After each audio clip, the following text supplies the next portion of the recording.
Hello friends, welcome to Sitaramaiah's YouTube channel. आज के topic discussion में हम शामिल करेंगे carbon capture, utilisation and storage topic को।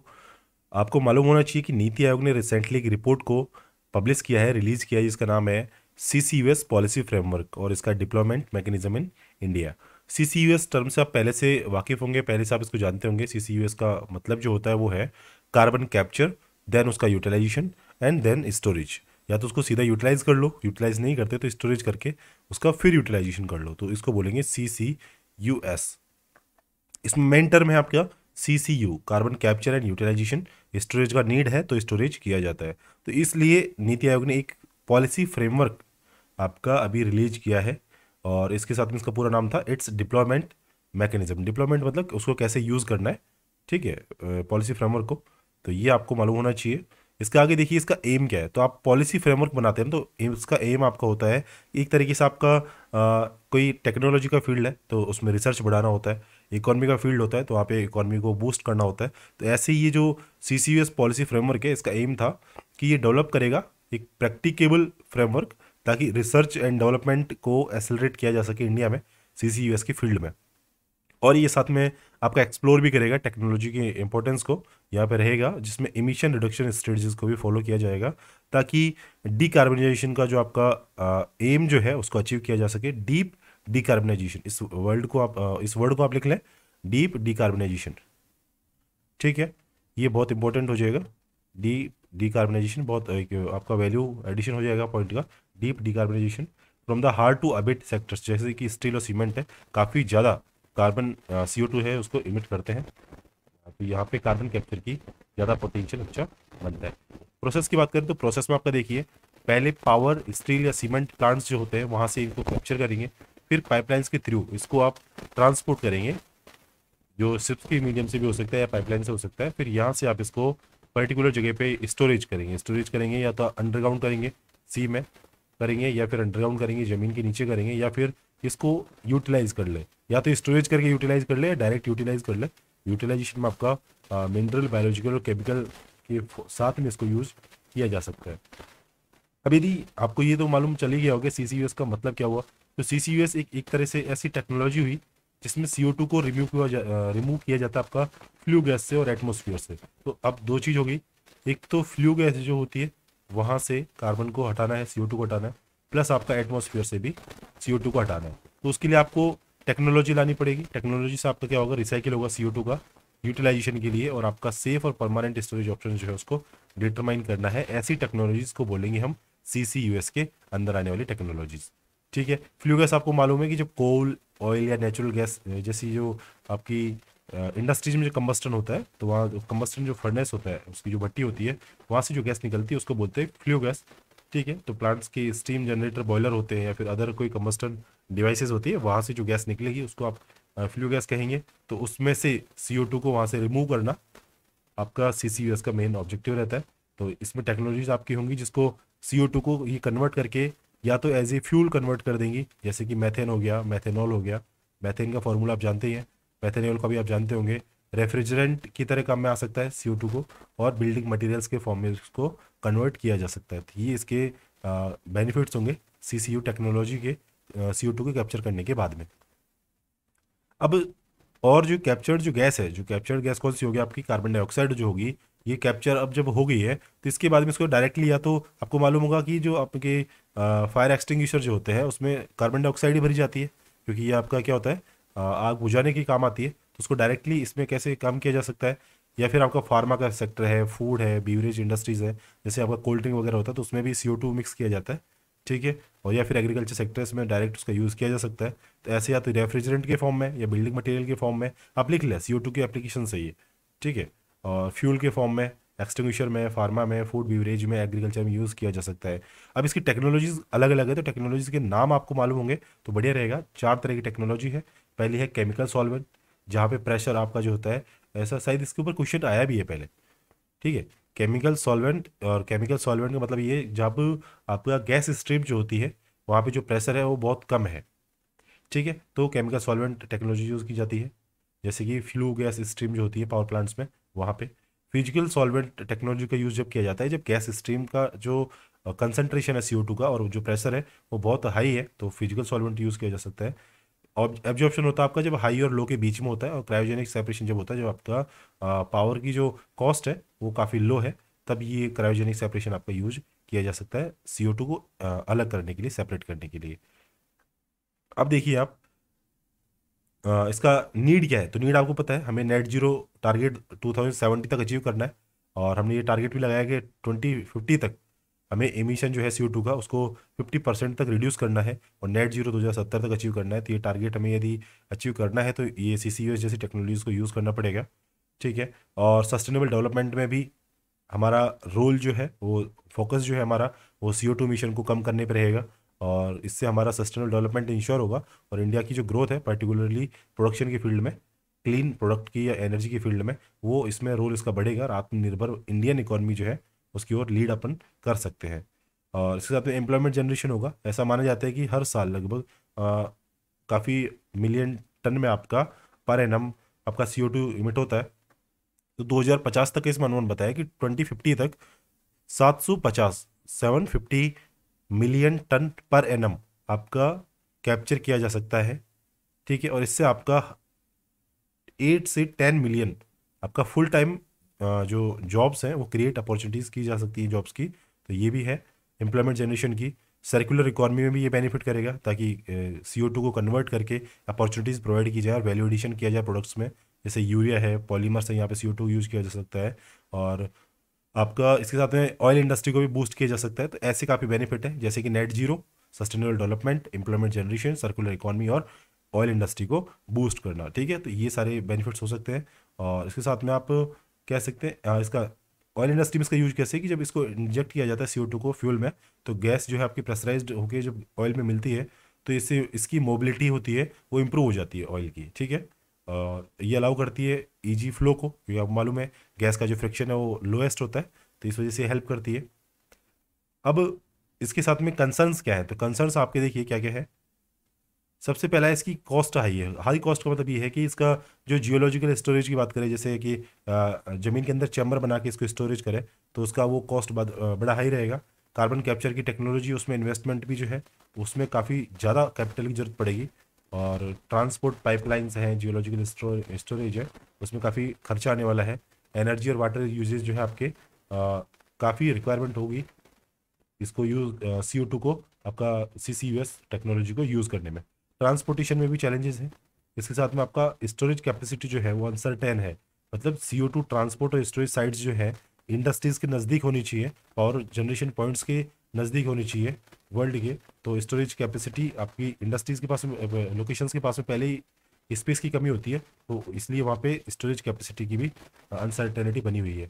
पब्लिक सप्लाई का मतलब ये है कि पीपल रिजेक्ट करते हैं लार्ज प्रोजेक्ट को उनके आसपास बनने में, ठीक है। तो इससे क्या होगा, क्योंकि वो उन्हें हेल्थ का रिस्क लगता है, ग्राउंड वाटर कंटेमिनेशन हो सकता है, प्रॉपर्टी डैमेज हो सकती है, इसलिए लोग जो है NIMBY ये स्ट्रेटजी फॉलो करते हैं। मतलब नॉट इन माई बैकयार्ड, मतलब मेरे यहाँ पे नहीं, बाकी कहीं पे आप इसको लगा लो। तो पब्लिक सपोर्ट हमें कम मिल पाता है ऐसी टेक्नोलॉजीज को लगाने में, प्रोजेक्ट को एस्टेब्लिश करने में।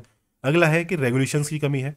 मतलब जो CCUS प्रोजेक्ट्स कंस्ट्रक्शन में आपको मल्टीपल कंपोनेंट्स जो होते हैं, जैसे कि साइट सिलेक्शन है, जियोलॉजिकल असेसमेंट है, ऐसी चीज़ों में काफ़ी ज़्यादा रेगुलेशंस होते हैं।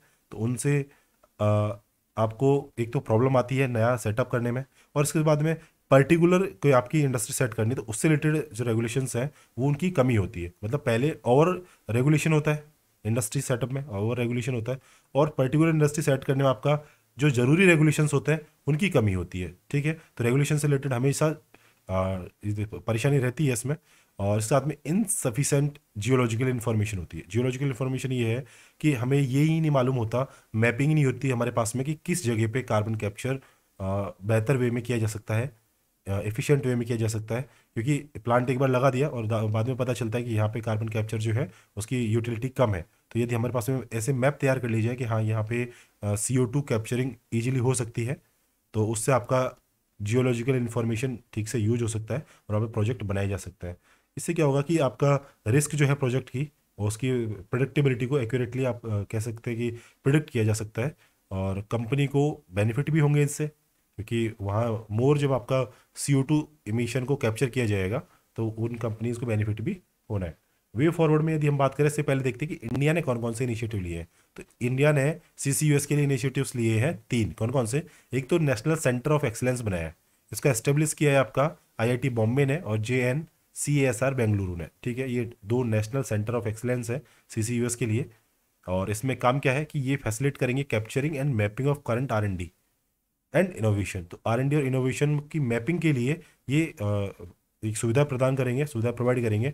एक्टिविटीज़ जो होंगी इनके डोमेन में वो डेवलप करेंगी नेटवर्क्स को रिसर्चर्स के लिए, इंडस्ट्रीज़ के लिए और स्टेक होल्डर्स के लिए।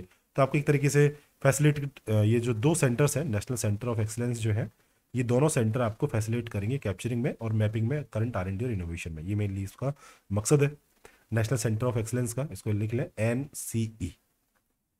3 इनिशिएटिव है, तीनों को आपको मालूम होना चाहिए क्योंकि कार्बन के ऊपर क्वेश्चन काफ़ी आए हैं और मैं अभी आपको बता दूंगा क्या क्या क्वेश्चंस आए हैं।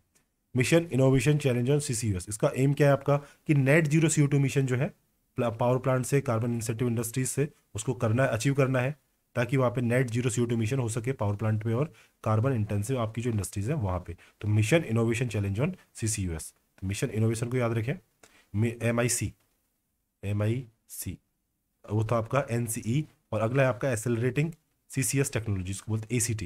दिस जो इनिशिएटिव है इसका एम है कि ये R&D और इनोवेशन में फिर से फैसिलिटीज़ आपको प्रोवाइड करेगा, सुविधाएं प्रदान करेगा। तो नेशनल सेंटर ऑफ एक्सलेंस का जो काम है वो सेम आपका ACT का भी काम रहेगा, जो आपका डेवलपमेंट के लिए लीड कर सकती है सेफ और कॉस्ट इफेक्टिव CCUS टेक्नोलॉजीज़ के डेवलपमेंट में। तो ये इसके 3 इनिशिएटिव हैं, NCE national centre of excellence, दूसरा आपका MIC mission innovation challenge on CCUS, last आपका ACT एक्सेलरेटिंग CCS टेक्नोलॉजी। अभी फॉरवर्ड आपको मालूम है क्या होना चाहिए, एक जियोलॉजिकल CO2 स्टोरेज एटलस हमारे पास होना चाहिए ताकि हमें मालूम हो कि कहाँ पे हमें CCUS प्लांट लगाने की जरूरत है, इंडस्ट्रीज के पास में या उसके कितने दूर, उसकी रेंज हमें मालूम चले। टैक्स इंसेंटिव्स देने चाहिए ताकि CCUS सेक्टर जो है इंडिया में वो प्रमोट हो सके टैक्स और कैश क्रेडिट की हेल्प से। अर्ली स्टेज फाइनेंसिंग और फंडिंग मैकेनिज्म आपका होना चाहिए ऐसे प्रोजेक्ट्स के लिए। तो ये वर्ड लिख लें, early stage financing and funding mechanism.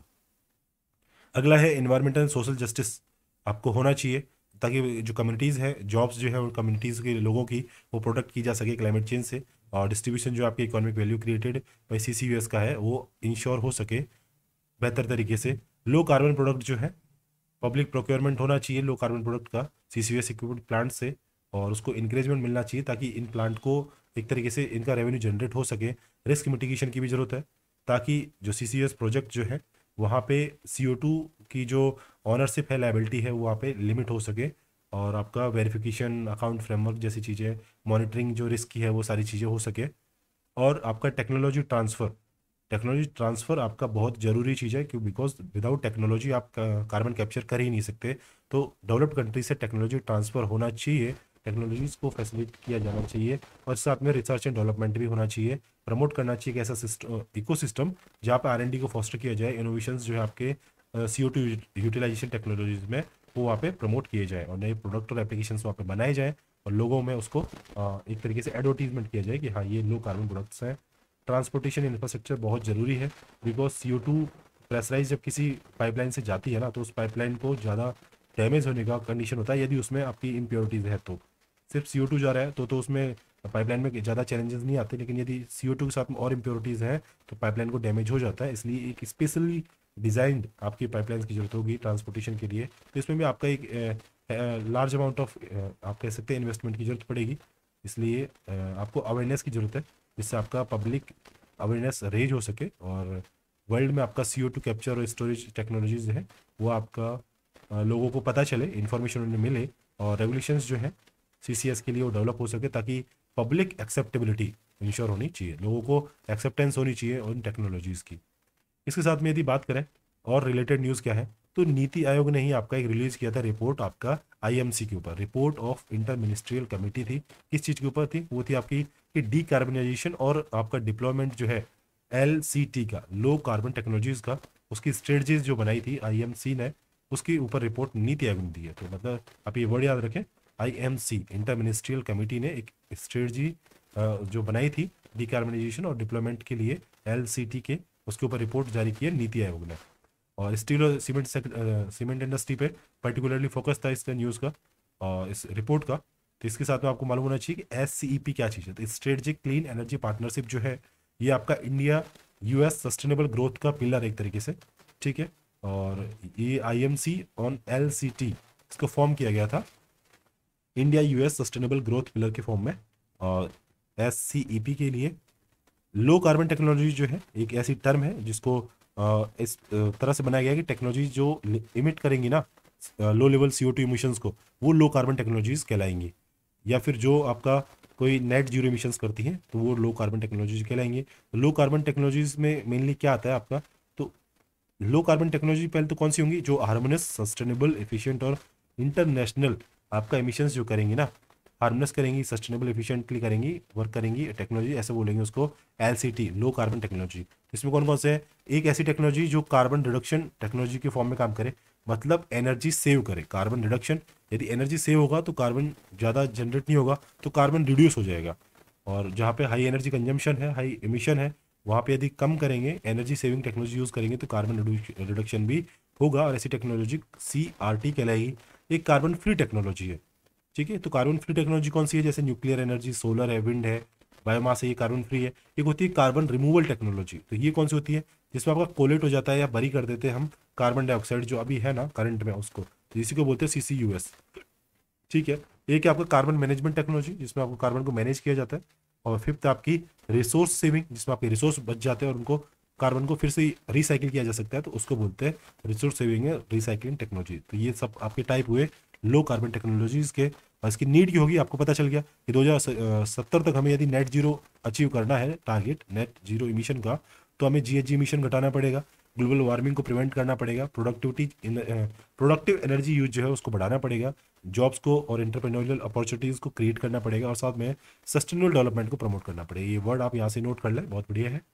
और एग्जाम्पल जो है LCT के, उसमें काफ़ी सारी चीज़ आती है, जैसे कि इसमें increase utilisation ratio of available resources जो है, जैसे कि हीट पंप है, कंबाइंड हीट एंड पावर है, इनका यूज़ का जो रेशियो है वो बढ़ना चाहिए, तभी वो LCT के फॉर्म में, एक टेक्नोलॉजीज के फॉर्म में काम आ सकता है। इससे आपका जो इनइविटेबल आपका जो यूज़ है वो बढ़ सकता है और कन्वर्ट आपकी डिजायर्ड टेक प्रोडक्ट जो है रिन्यूएबल सोर्सेज से, जैसे कि फोटोवोल्टिक है, जियोथर्मल हीटिंग है, हाइड्रोजन है। तो इन चीज़ों से आपका जब कार्बन यूज़ ही नहीं होगा तो आप उस टेक्नोलॉजी को आप कह सकते हैं कैसे कि कार्बन फ्री टेक्नोलॉजी। तो कौन कौन सी होंगी वो, सोलर एनर्जी, विंड एनर्जी, उसमें फोटोवोल्टिक एक मेथड हो गया, जियोथर्मल हीटिंग भी एक मेथड हो गया, और एक हाइड्रोजन का यूज़ भी एक मेथड हो गया।